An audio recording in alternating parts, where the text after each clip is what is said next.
So about 6 months ago, I got into using Figma.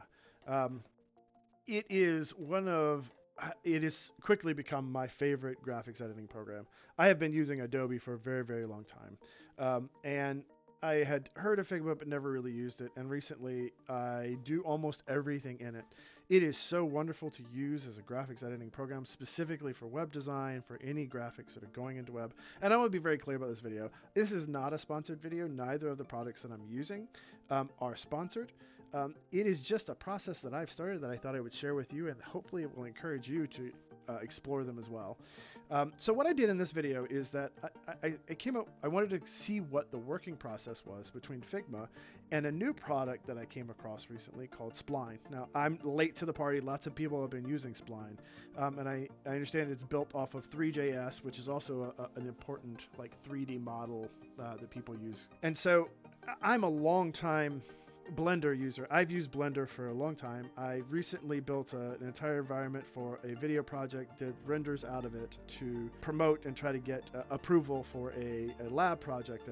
And so I love Blender, but Blender takes a really long time. And I wanted to explore Spline. So I created a couple of concepts at Figma, and then what I did was I tried to see how easily and quickly, and I've only played with the program just a little bit, but the interface was so intuitive in Spline. Spline is just a wonderful, wonderful tool. It makes it easy. It takes a minute to sort of understand, and if you're coming from the 3D background, it certainly helps. I'd be curious to see folks' reactions who've not used 3D before and have been doing 2D. The interface seems to be pretty easy. There's tons of videos and tutorials. There's lots of assets that are already there.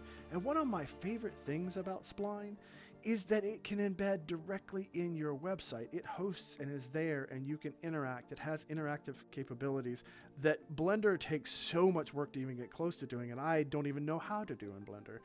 I haven't created a massive 3D environment, which I will be doing in the future, and as I do that, I will certainly update you.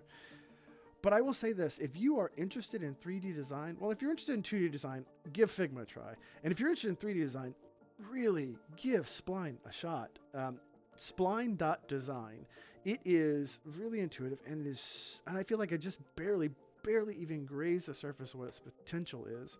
Like, I'm looking forward to creating some games in this, game environments that allow you to teleport between places. You have built-in game controls, which are really exciting. It's got a lot of mobile interactivity as well. So, and again, that is spline.design.